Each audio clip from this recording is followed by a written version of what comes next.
में आकर के लूट करके चला जाता है, और कोई इस देश में आकर के इसी देश में बस जाता है, पूरे देश में घुल मिल जाता है, और उसके बाद से एक नया हिंदुस्तान बनता है।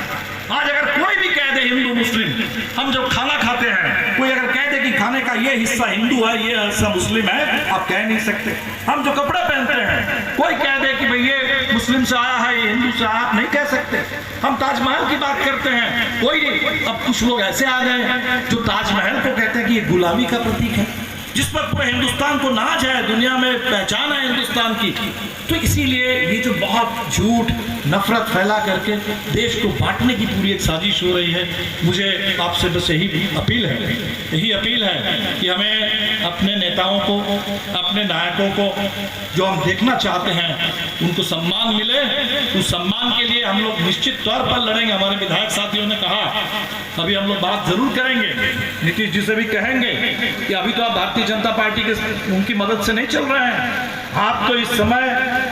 भाकपा माले की मदद से सरकार चल रही है, आपकी सरकार चल रही है, राष्ट्रीय जनता दल के सहयोग से सरकार चल रही है। और अगर नौरा के इतने लोग चाहते हैं कि भाई यहाँ एक ठीक ठाक स्मारक बनना चाहिए, तो आपको बिना देर किए हुए यहाँ के लोगों की जन भावना का सम्मान करना चाहिए, यहाँ के इतिहास का बिल्कुल सम्मान करना चाहिए, और बिल्कुल सही ढंग से यहाँ एक स्मारक का निर्माण हो, और हमारे इन पूर्वजों को, इन नेताओं को एक राष्ट्रीय स्तर पर किताबों में जगह मिले, इतिहास में जगह मिले, बच्चों को पढ़ाया जाए, स्कूल में, कॉलेज में, विश्वविद्यालय में लोग इसको पढ़े। इस पर हम लोग जरूर बात करेंगे, लेकिन आपसे हम यही अपील करेंगे कि जिस गुलामी के खिलाफ,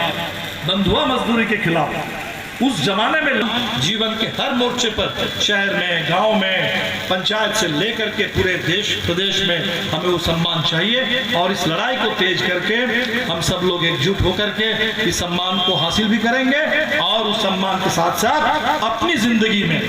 हमारे शहीदों की, उनके जो अरमान थे कि हिंदुस्तान आधुनिक बने, हमारे गांव में खुशहाली आए, गरीबों को पूरा सम्मान मिले, गरीबी खत्म हो, इस देश में लोगों को सम्मान मिले, रोजगार मिले, तो वो हम हासिल करेंगे। और इसको हासिल करके इस पूरे सामाजिक परिवर्तन के जरिए सामाजिक न्याय को भी लाएंगे, आर्थिक न्याय को लाएंगे, संविधान को बचाएंगे। इसी के साथ मैं अपनी वाणी को विराम देता हूँ, और आप सब लोगों को फिर एक बार मैं तहे दिल से आपका शुक्रिया मैं अदा नहीं करूंगा, आपको लाल सलाम मैं कहूंगा कि आपने जो काम करके दिखाया, आज आपने दिखा दिया कि आपके उसमें कितनी जज्बा है, और किस तरह से अपने शहीदों के अरमान आपके अंदर जिंदा है। मैं फिर एक बार आपके इस जोश खरोश को, आपकी इस चेतना को, आपकी इस एकजुटता को मैं लाल सलाम पेश करता हूँ। इनकलाब जिंदाबाद।